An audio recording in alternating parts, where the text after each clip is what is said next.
under these murky waters on the River Hamble lies some remains of a medieval ship. But this isn't just any old ship. We're hoping this is the Dieu, Henry V's huge flagship. In fact, it was so big that no bigger boat was built for another 200 years. But amazingly, she only ever had one voyage, and after Henry V's death, she was just abandoned and left to rot. So was she too big to sail? Was she a failure? And how much of her lies under here? We've got just 3 days to find out.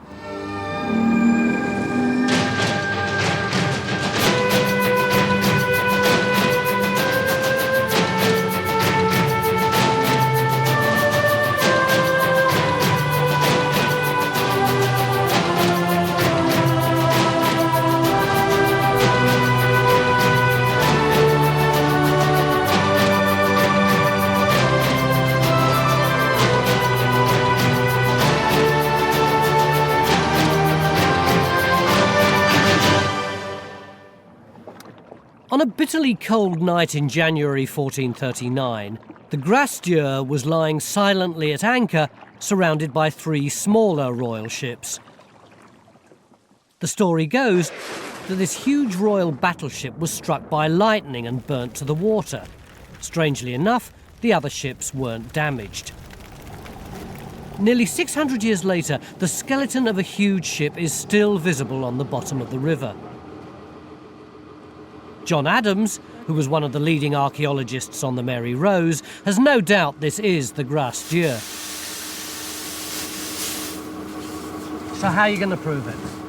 We're going to put a trench over the stern and look at a part of the structure that we think most information is going to come from in the time available to us. On a practical note, how the hell are we going to get the dirt out? Well, we're going to excavate essentially just as you do on land, with trowels, paintbrushes, etc.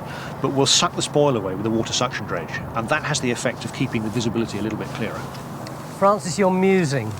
I am, Tony. I mean, how did they get such a socking great ship up this little river and then get it lodged in the mud?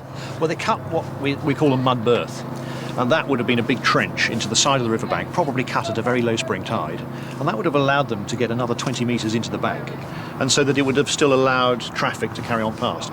Phil, you've got a luxury on this one. You don't have to wait for Geophys to finish before you start digging. Brilliant, isn't it? No, but I also don't have a big yellow digger, do I? We could drive one in if you like. Henry V was the most powerful king in Europe after defeating the French at the Battle of Agincourt in 1415. In just one day, the English wiped out most of the French nobility. Even though Agincourt was the last great land battle of the 100 Years' War, the French and their powerful allies, the Genoese, posed a continual threat on the seas with their huge warships called carracks. Henry V kept his royal navy here in the Hamble River.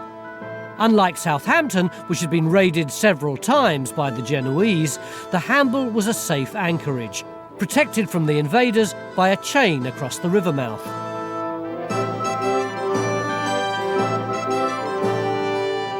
Three miles upriver lies the ancient port of Bursledon.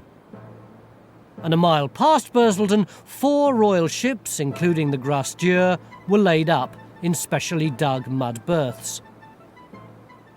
John has been talking about this wreck as though he knows it's the Dieu, but we don't know that, do we? Oh, yes, we do. How? Well, we've got a great deal of documentary evidence which makes it quite clear why, when it was built, how much it cost and who built it. But Susan, that just says that there was once a boat called the Dieu, not that this is it. Ah, but one of the documents tells us that it was brought up the river here, anchored in the river for some years, and then eventually beached on the mud flats over there. Well, OK, Susan, so it did sink here at some time. Not sink, it was beached. OK, it was beached here at some time. But that doesn't mean that what he's found is it. It could be another medieval boat. No, it couldn't, could it, John? It's too big to be anything else. There is 40 metres from stem to stern of the structure in the mud, and we know that that's not all because the original ship would have been much bigger. So the dimensions people have come up with are anything up to 200 feet or more, in fact. 60 metres long by about 15 metres wide, 50 feet wide. That is a hell of a size, I mean, isn't it? 200 feet long, 50 foot wide. To me, that seems too big. I mean, looking at the plans that were made in the 80s of just what they could see on the surface then, it's very difficult to stretch them to fit those dimensions. I think somewhere beneath that, perhaps, I don't know, 40 metres, 45 metres long, So, 40 feet wide, something like that. Rather smaller, but still absolutely enormous. Damien, are you saying this? this isn't the Grass Dieu, No, or are you just saying I'm that they just lied saying- about the size? I'm just originally? saying the historical way of deriving the size is different to the archaeological way. The archaeological way is to go out there and measure it. The historical way is to follow the documents, which are difficult to understand. So we are looking for an enormous ship. She carried a fighting force of at least 200 men, and we think her forward castle, or forecastle, was 50 feet above the waterline. That's 3 times the height of a double-decker bus. But as our experts can't agree about most of the other dimensions, one of our targets is to define her actual size. But why did they build her so big? It had to be larger than the largest ship the enemies of England could throw against it. And those were the Genoese carracks, the big Mediterranean sailing vessels of the allies of the French. And the Grass Dieu is about 3 times as large as the largest carrack. Our first job is to get the geophys underway. And here we're using the latest deep-sea sonar technology. Depending on how much of the hull is left in the mud, this might tell us how long this ship was.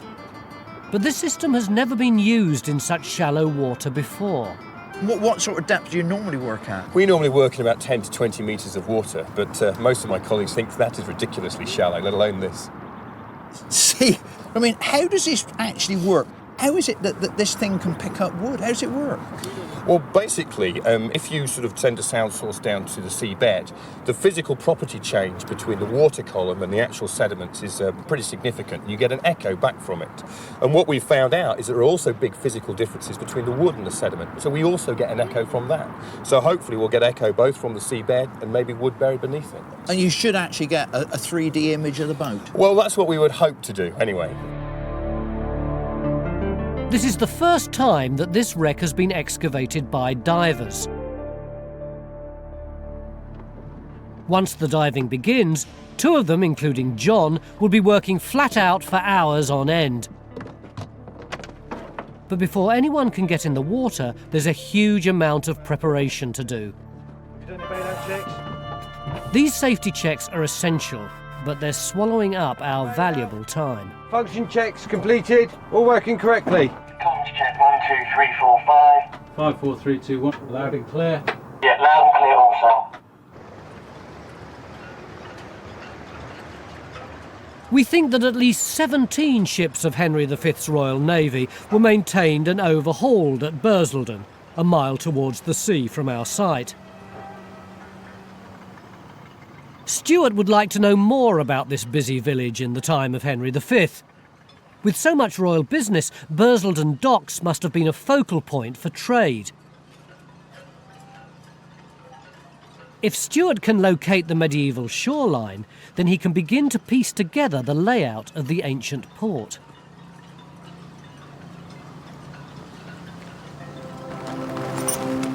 The tides in the river churn up all sorts of silt and weed, and the underwater visibility is very poor, so John has designed a special enclosure. This paddling pool-looking device is called the sea curtain. Once anchored over the trench, the sides can be let down and secured to form a tank. The water inside can then be pumped out through a filter and returned into the enclosure, clear of silt. Well, that's the theory, but it's already taken half the day just to inflate it and get it in the water. It's just after lunch and the tide is slowing down. John's getting ready to dive. Chin up just a little bit, mate. Yeah, in. Fingers. Everything else is ready. Each diver has a companion on standby in case there's a problem. Contents gauge. Carabiner. Suit inflation. You okay? Get diver in the water, please. But there's little point in Phil and I taking the place of the 2 working divers until the visibility is far better and they've started to uncover the wreck. Left surface.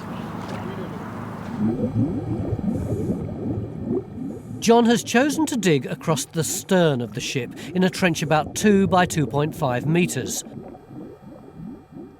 The depth of water at the moment is only 2 metres, but the tide's still running. The visibility is extremely poor, and there's a huge amount to get ready before the serious archaeology can begin. John's still positioning the anchors for the sea curtain. I was rushing around like crazy till just after lunch, and now everything's just gone, ugh. That's really frustrating. Why? Well, nothing's happening. Look at this thing. It took them hours to blow this up, and it's just been sitting in the water forever. Well, look, no, I mean, I disagree with you. I mean, I know it's disappointing. I want to go and see this boat, don't get me wrong. I mean, it looks like at least I've got my feet in the water. But, I mean, look, this is a difficult exercise. A lot of it is experimental. That has never been tried before. So, I mean, we've got to get it out there, we've got to test it, and we can't run it until we've done all this. The first people to investigate the wreck were the Victorians, who thought the Grace Dieu was a huge Viking ship because her hull was clinker built.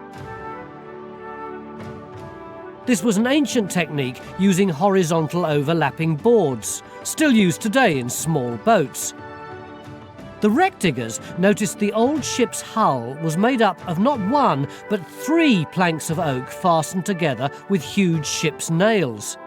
Nothing like this had ever been seen before, and not surprisingly, archaeologists since have been asking questions.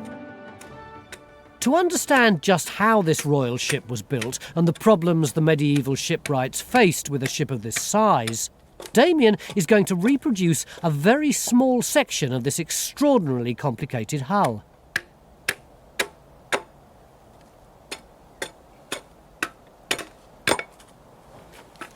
How long would it take to make a plank like this, do you reckon, if you knew what you were doing and were doing it all the time? Not that I'm suggesting you don't know what you're doing, but you know what I mean. It's a little bit cheeky, but... I was just trying to get an idea of how fast work was likely to progress. Well, if they knew what they were doing, small ones like this, they would make, I don't know, 10 or 20 a day if they had very good straight pieces, which this is reasonably straight and regular and nice and fresh, so they'd make a hell of a lot. If the material wasn't as good, it would take longer, you know. John's finally got the site prepared.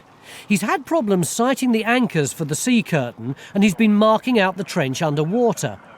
On the surface, Phil has been waiting patiently for his instructions. Phil, can you hold it there and then I'll come and get it? You'll come and get it? We're so nearly ready to go, but no end of optimism will make up for the fact that we've probably lost a whole day just getting the site ready. Can you pass that line to the diver? Yeah? There's a total with the King's donation added in as well, so you've got £4,000 here. Carenza's looking at the quantity of materials and manpower used to build the Grace Dieu and the time they took to construct her. This one here, which is the original, which has... What's that? Well, it's a kind of summary of all the accounts from the building of the Grace Dieu and all the other... There are no diagrams or shipwrights' plans, but there are copies of some of the 15th century commissioning documents and accounts. So there's a huge amount of detail in this, and there's various other documents that people have gone through. And the realisation of what it took to build an enormous royal ship is beginning to dawn. The scale of it is just kind of unbelievable. By the end of our first day, at least a picture of this huge ship is beginning to emerge from the history. And the first glimpses are even beginning to appear from under the silt.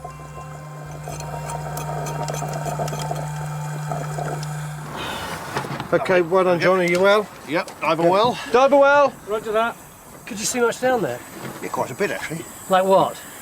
I could see about 1.5 metres, and by the time we finished, we cleared off about 2 metres of the ship's structure, so you could clearly see the black timber against the seabed.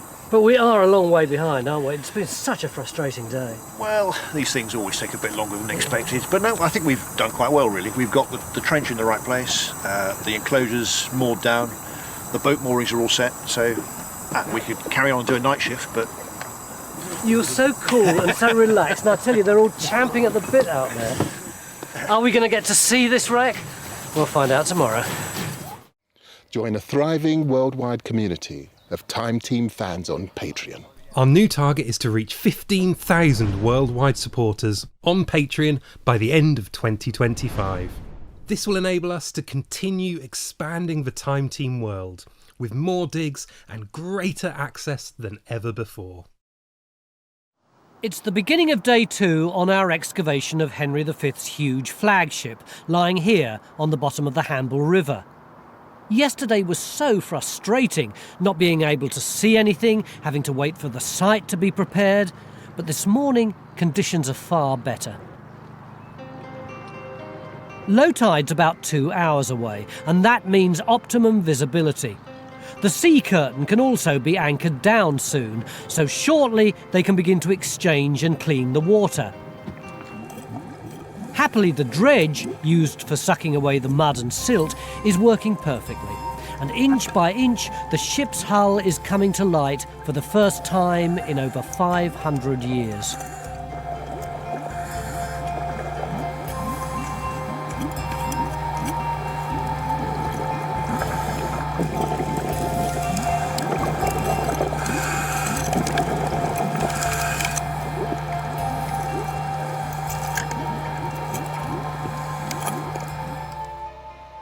With Susan and John's help, Ray San is working on a 3D picture of how the Grace Dieu might have looked. For the first time, we can see how overpowering this 15th century battleship might have been, and what a huge advantage it could have provided for Henry V over his enemies. Building a clinker vessel of this size was very complicated. Rather than building the frame first, they started by forming the ship's hull, with layer upon layer of triple boards, and when it was complete, they fitted the frame inside. The clinker boards were clenched together with huge iron nails and washers called roves, and the hull was then fixed to the frames using tree nails, long wooden pegs that were driven through both the boards and the frames and wedged at each end. To join the boards end to end, the shipwrights cut overlapping scarf joints. We don't know if these joints were staggered or how long the boards were. To the modern eye, this appears to be a really cumbersome way to build a ship. And why did the medieval shipwrights use this triple clinker construction in the first place? To find out more, Damien is looking at some of the timbers that were salvaged from the Grace Dieu in Victorian times and which are now kept in Winchester Museum. What's it telling you? It's telling us a lot about the tools the shipwrights used. You can actually see fine detail of tool marks in this scarf joint here where the boards joined end to end. Where? And even the little places where the nicks in the blade, sharp as ridges on the surface of the timber. That is just superb preservation. And what are these things here? These are the iron washers for the end of the bolts or rove nails that held the ship together. On the inside, we can see traces of tar. And for me, one of the most interesting things is we can see how relatively rough the finish was. I mean, this is a royal ship, but they were building her fast, and they weren't obsessed about the finish by any means. I mean, this is really quite rough. What's going on here? Well, this is part of a frame timber. I mean, it's again fantastically well preserved. You can see shipwrights' marks. You can see. What is that, Damien? Is that a sort of the carpenter's mark to show it was his bit of timber he needed to be paid for, or is it a sort of kit number of how to put the ship together? It's probably got most to do with how the frame timber fitted in the ship. The shell of the planking was built first, frames put in afterwards. You can also see some pretty crude work here. Yeah, what is this? Well, these crude scallops are to fit over the heads of the bolts, and they're cut pretty crudely and very deep. So they're going bang, bang, bang, chop, chop, chop, chop. The clock is ticking. You know, this is speedy work. And Damien, is this going to help you actually try and reconstruct how it was put together? Does this... It is. I mean, I'm already beginning to realise that we've been wasting our time making the boards as smooth as we have on our section we're building, and you know. It's just fantastic. It's just the beginning of understanding. I can't say what it's telling us. He's always so taciturn. It's really nice to see him excited. Oh no, I've been a student of medieval shipbuilding for several years, and this is just fantastic material. The tide's beginning to slow down now, and that means optimum visibility.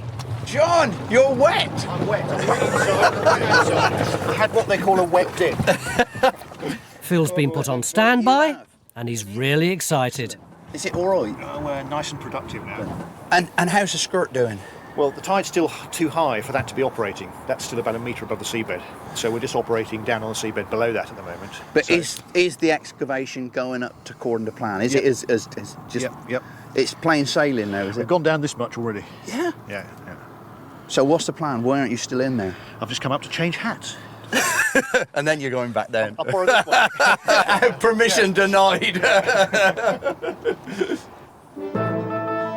In 1420, 5 years after the Battle of Agincourt, the Grace Dieu was finished and ready for sea. She was the biggest, most prestigious warship that had ever been built, and probably amongst the first royal ships to carry guns. Were the Europeans impressed by it?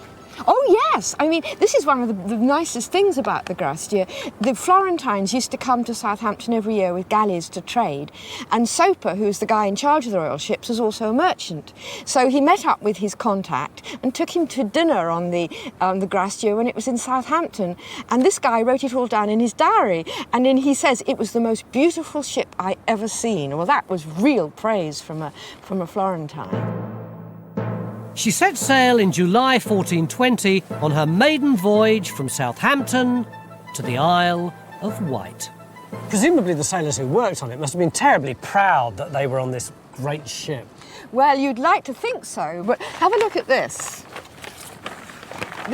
This is an account of the muster of when they were going on the only expedition that the Grace Dieu went on. A muster is just like making a list of them so you know who to pay. That's right, a roll call in effect. And if you look here, this tells us that how the quartermaster of the Grace Dieu is William Duke of Dartmouth of the Grace Dieu. He threw the muster roll into the sea when they asked him for it. The crew were underpaid, the weather was appalling. Some of them who weren't used to handling such a large ship just wanted to chuck it in. And they insisted on being put ashore on St Helens in the Isle of Wight. And then things got even worse after that. They attacked one of the servants of the guys taking the muster and tore his clothes, and it says they used verbis contumilis, otherwise they swore at him. You know, I find this so refreshing. When we're doing archaeology, we're always going, oh, what a great imposing structure, look at the size of this boat. But actually, there were ordinary people on it who were really hacked off. Absolutely. They wanted to go home. They wanted to go home. I mean, weather was clearly dreadful. They may have been afraid that this vessel was not seaworthy, though there is no evidence whatsoever for that. So after only one wretched voyage, the Grace Dieu was anchored in the mouth of the Hamble to deter enemy raiders. Eventually she was berthed upriver and her masts and rigging taken away.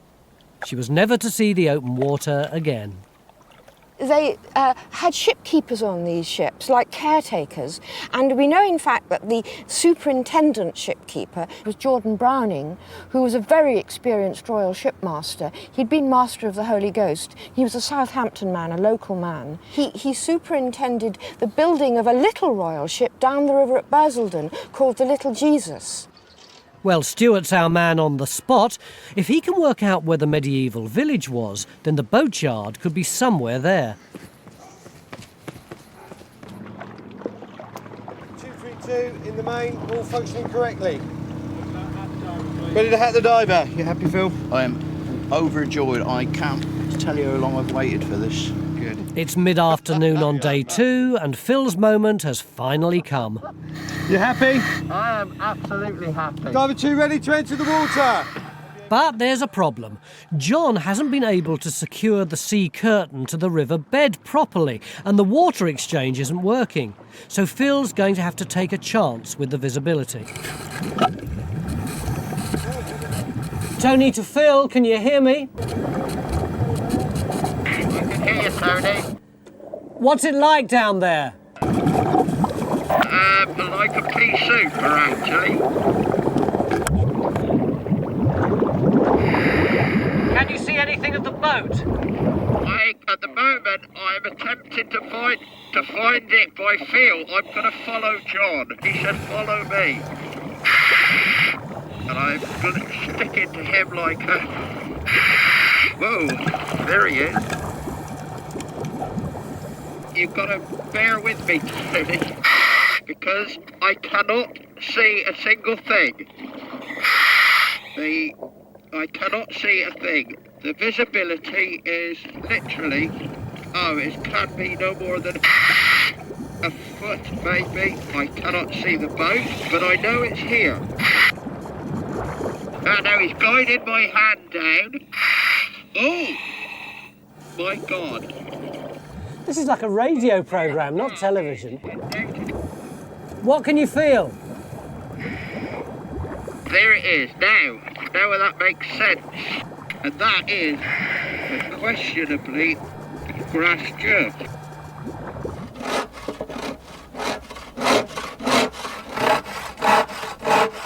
Damien's ready to put together his section of the triple-boarded hull. He's just waiting on some nails he's ordered from local blacksmith Colin Phillips. Oh, hi. Hi. Oh my God, they're enormous. Frighteningly big. Yeah, unbelievable. And someone was telling me that you'd actually weighed these.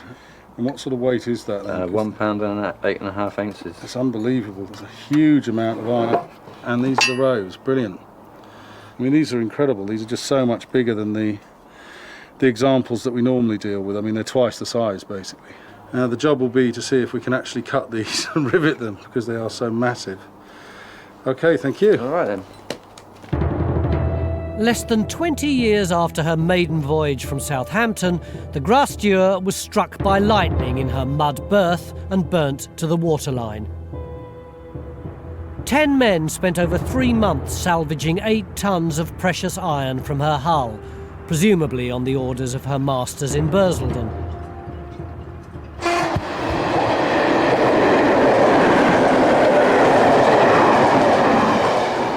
Stuart, I bet you were a train spotter when you were a kid. Absolutely not. Come no on, way. I see no. you with that little thermos. Listen, over the other side, they were saying that there was this guy called Jordan Browning, who was the caretaker of the Grace Dieu once it had been laid up, and he actually made ships just around here. Mm-hmm. What would this place have been like at that time? Well, in the 15th century, well, obviously it wouldn't be as genteel as it is now, and there certainly wouldn't be a railway line here. But the present foreshore of the river, that's very much where it would have been at that period. And the water line would have come through here to the edge of that car park there. Yeah, yeah. Run along to the edge of the car park over here to where the road is. Yeah. And then swept back out to there. It's like a huge creek. All this would have been creeks, mud flats, that sort of thing. Do we reckon that Jordan Browning's boatyard could have been around here then? Well, the one thing I'm reasonably certain of is that the focus of settlement at that period would have been in this area. The church is up on the top of the hill there, at the end of this creek, and that's where you'd expect the boat building to start from in that period. This would have been an industrial community, boatyards here, hammering, carts being brought backwards and forwards, that sort of thing. Lots of smoke, lots of activity. Do you want to get the number of that train? So Jordan Browning's boatyard could have been there. So most of the boat building foreshore of medieval Bursledon appears to be under the railway line. Tomorrow, Stuart's going to pinpoint the creek between the foreshore and the church with Francis, who can open some test pits. John and his team have been diving for 8 hours now and are making really good progress, even in the poorest visibility. Because this is almost vertical. Because the stand's about here. The other isn't side is just about here. Yeah. It's not far away. These are really tough conditions, even for the most experienced divers.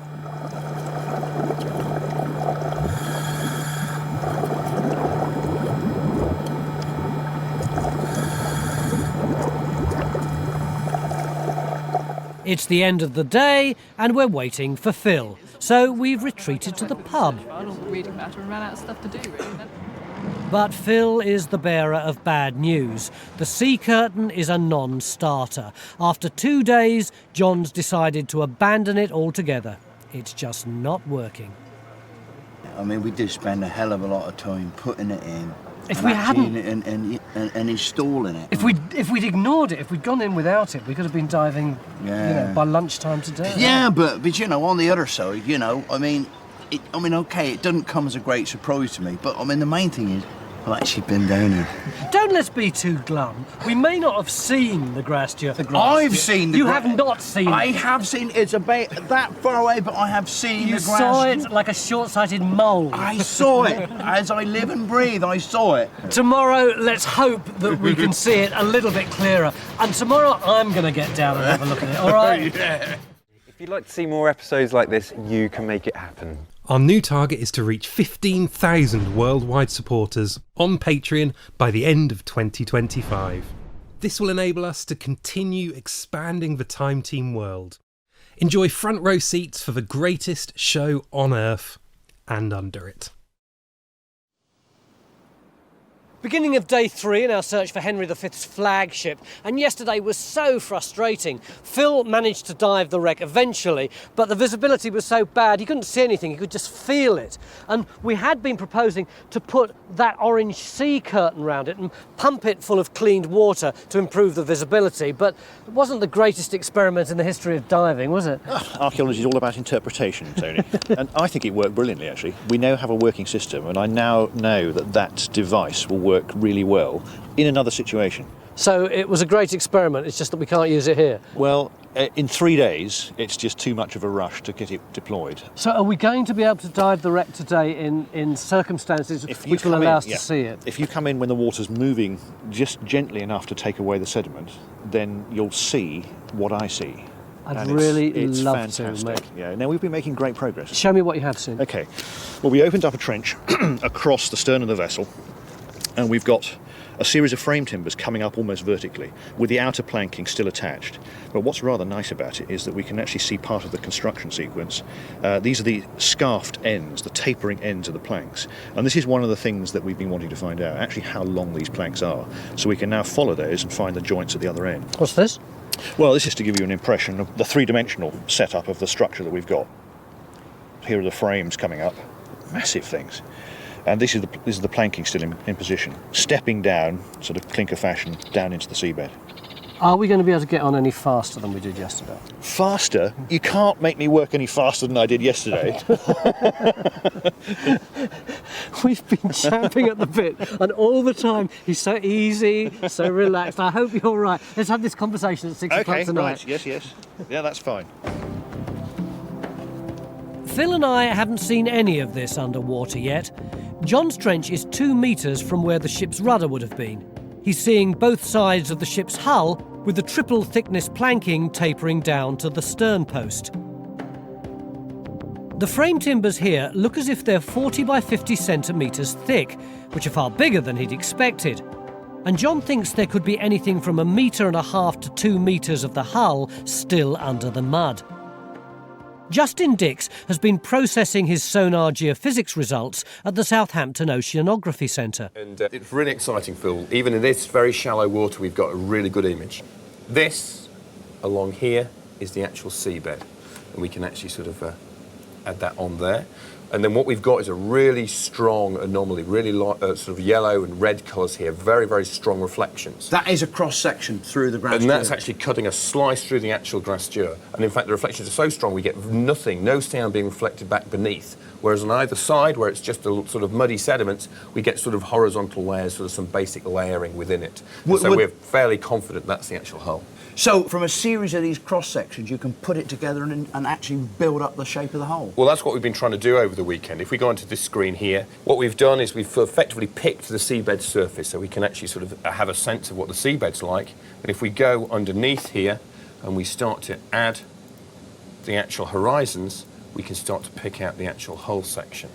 And if we then rotate round, you can start to see a sense of that hull form. That's right. Here's the actual width of the hull, and you see it's tapering back towards the stern. That's right. But how much of the ship have you got there? We've got about 2/3 of the vessel here at this time. I mean, normally we would survey for a number of days and process for several weeks, so over a weekend we're pretty pleased with this. You're pretty chuffed about this. I'm over the moon, actually.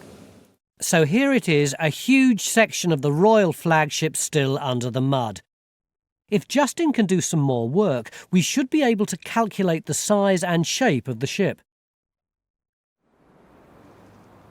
Damien was expecting to build a larger section of the triple clinker hull, But he proved that it's a slow, messy business, sandwiching in the tar and moss that they used to waterproof this ship. Now he's got to fit it all together. Okay, do you want to tap those in? Just gently. Okay, next one. The holes are a little slack now. How many of these nails do you reckon would have gone into this boat? Nails Well, this side? We can't say exactly because we don't know how deep she was, but Yeah. thousands. We're talking about thousands. So, I mean, it's a huge amount of iron. These are not bedding down very well, are they? I'm wondering whether we need to cut a bit of a recess for that. You got to whip them out again? Afraid so. Well, this is learning. I mean, this is learning by doing, and we're learning the hard way, I'm afraid. Damien is not amused. It's all got to come apart again. You know, 2 steps forward, 1 step back at the moment.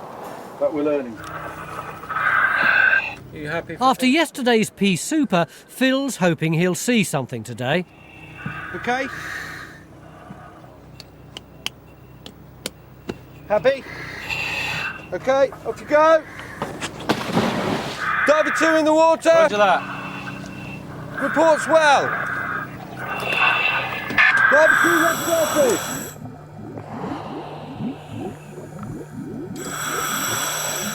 This is much more like it. The visibility's so much better. Here are the massive frames John's so excited about, and the side of the ship, which is dropping away to the right. There's a huge tree nail, which looks as fresh as the day it was driven in.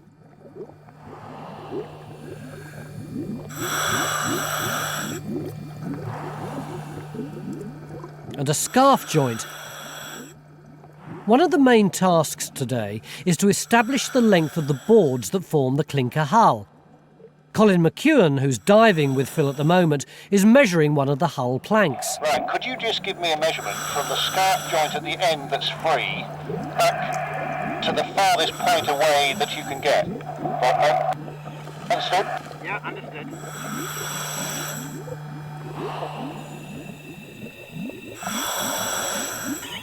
Topside, diver 1. Topside. Can you tell John the plank is 2.43 metres long? This is a new discovery. Everyone thought the ship had been built using boards no longer than 2 metres. 2.43, roger that. Stuart has been searching for medieval Bursledon. Yesterday he found the outline of a dried-up creek below the church, which he's sure is the centre of the ancient village. Today he's identified a building on the 19th century tide map near the water's edge. It's this building just here, number 3. Now, if there's a storehouse there in 1839, and it's at the end of this feature here, which is the foreshore, that would imply it's up on dry ground, i.e. we're definitely on good land there. So it might be the sort of area that has a continuity of tradition that have been used for storage and so on. That might be a good place to examine. Francis has got 2 test pits on the go. In this back garden, he's looking for the storehouse. The other he's put in just along the street to see if there's any evidence of the medieval shipbuilding on Stuart's projected shoreline.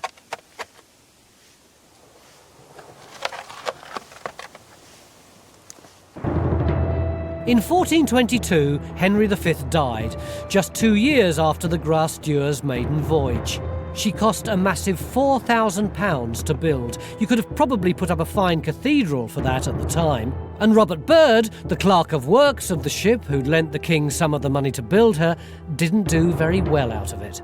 So did he actually manage to get his money back and make a profit on building the Grace Dieu? Very unlikely. I mean, here you've got the total amount received, and then down here you've got the total expended, and in fact it says rather sort of laconically he should have more, £65 12 shillings and 8p halfpenny. So he made a loss? He made a loss. On this case, not a very big one, but still a loss. And his chances of getting this back were pretty slim. Even though it's written down in the Exchequer that the money's owed? Even though it's written down, yes, yes. Tony, comms check, 1, 2, 3, 4, 5. Yeah, I can hear you fine. Roger that, loud and clear.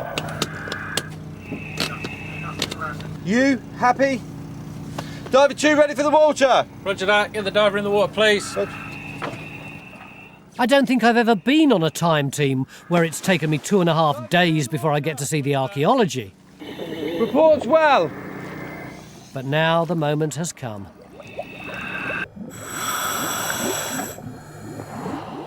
As I get closer, I'm trying to imagine all those medieval shipwrights putting her together.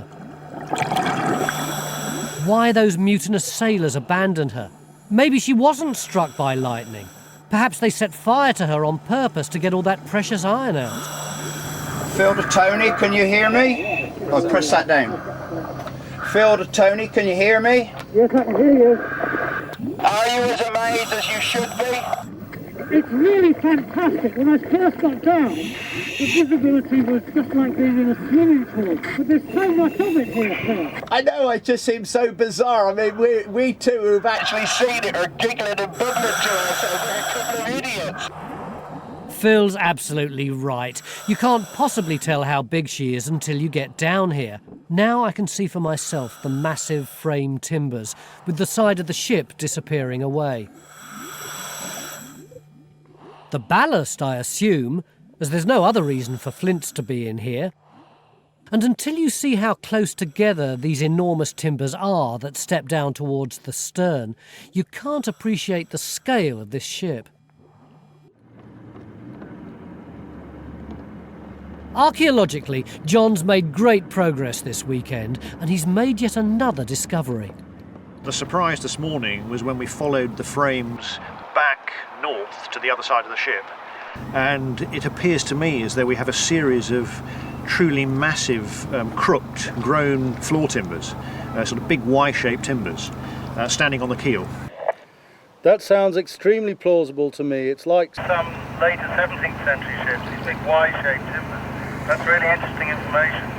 Yeah, I hardly dare say this, but this does look to me very similar to those grown floor timbers at the bow of the Mary Rose. Over.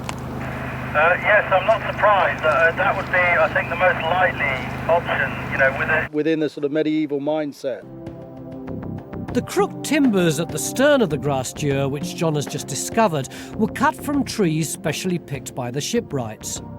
The shape of the timber gave the ship's frame far greater strength in one piece than if separate timbers were joined together at the keel. This is the first time John's ever seen anything as enormous as this. Damien's run out of time. His experiment isn't finished, but the process has revealed some surprising insights into medieval shipbuilding on this scale. We've learned things like that these absolutely massive nails, which are basically 4 times the size of your average medieval ship nail, just can't be worked the same way that the smaller nails can be. I think they may well have actually got blacksmiths to cut them individually off the ship before they use them, because cutting them off the ship's a lot quicker. And then chase these in? And then they might recess them in where they had to. If the nails were square, they wouldn't need to do that. Given the historical evidence we've got, Damien, for the sheer quantity of materials involved in building this ship and how big it was, how tough do you think it would have been working on it? Everything about this ship, the size of it, the laminations, the nails, the weight of everything, the loads of tar and moss everywhere. It's complicated, it's difficult. I don't think it would have been a popular ship to work on myself. So perhaps they'd have started off thinking they could just scale up, and it became more difficult the minute they started trying to do it. I think all the shipwrights were schooled in a simpler tradition, which ultimately goes right back to the Iron Age, and they were struggling in new circumstances, having to build enormously bigger ships. Cannons were coming in, oceanic voyages and so on, and really the technology wasn't up to that. My view is that it's really a bit of a technological dead end. The Grace Dieu heralded the end of the great clinker ships. By the time Henry VIII launched the Mary Rose nearly 100 years later, the old clinker technology had given way to a radically different carvel design, using parallel boards fixed edge to edge onto a rigid frame. This morning, Francis and Stuart started to look for the medieval shoreline in Bursledon. One of their targets was the remains of a storehouse near the old dried-up creek. Francis? I reckon this must be the most impressive rhubarb plant in England. Hope your archaeology is as exciting. Well, actually it is, Tony. This is the storehouse. We've gone down and we've hit lots of rocks. And I think these are footings for walls or something like that. We don't know what date they are. But next door, right, dug a little hole and came up with this. Now that makes me very excited. It's a bit of pottery dated about 1450. So that is right on the money for the Grasdier. And then we've also found in that trench a large-headed nail that could be something to do with ships, but we don't know for sure yet. What does it tell us? Well, what it tells us is what Bursledon is in the late 15th century. Bursledon seems to be, I think we're right in our original assumptions, between there and just beyond the main road which exists today. So that's the Bursledon of the 16th century with the creek out in front of it. So if Stuart's right, this dried-up creek just by the church could have been at the heart of medieval Bursledon and the centre of a royal shipbuilding business which would grow and diversify for centuries to come, or at least until the railways came along. Carenza has discovered that the practicalities of building the Grasdier were astounding. It's a remarkable testament to the courage and ambition of those medieval shipwrights. I mean, what's really struck me is the sheer quantities of everything that was required to build it. I mean, there's thousands of gallons of tar and pitch are needed to waterproof it, 38 tons of rope for the sails, never mind anything else for the sails. There's 23 tons of iron required to make 52,000 pounds of nails. That's just the nails on the ship. And that's without the acres of timber that you need to hold together. I mean, the figures for that are unbelievable, aren't they? 2,735 oak trees, 1,145 beech trees. Now, at £1.50 per tree, you know, that's over 6,500 tons of wood. Just moving that around must have been phenomenal. That doesn't include all the timber that came from abroad. Yeah. You're absolutely right. I mean, some of it came from the Baltic. You've got wainscot boards, and you've got regols, which are timber from Riga, and you've got Prussian deal, which again is all from the Baltic, coming into the east coast ports here. And then there's the fitting out, the anchors. It's got 24 anchors, and the largest one is 17 feet high. That anchor had a name. It was called Tinctor, and it survives in the royal accounts right up to the time of Henry VII. Over the 3 days, we've discovered a lot more about the Grasdier. From the sonar geophysics, we think that she measured about 120 feet long at the keel. And when you take into account the overhanging bow and stern, she was probably longer than 200 feet. And there's no doubt that she was very broad, over 50 feet at the widest point. John's discovered a lot of new technical information, from the length of the hull planking to the sizes and arrangement of the stern timbers. As a ship, we can't say if she was a success or a failure, because through no fault of her own, the Grasdier was a battleship without a war. There's no doubt that if she'd gone out in anger, she could have overpowered her enemies, but would she have lasted the ravages of the wind and the sea? That we shall never know. This was always going to be a difficult shoot, what with the untried technology and the very fast-flowing river and the bad visibility. And there were times when I thought we weren't going to get anywhere. But actually, we know far more about the Grasdier than we did 3 days ago. And that's why we came here. The rest of the time team have gone home, but I've got to have just one more look. Left surface. Driver 2, left surface. Roger that.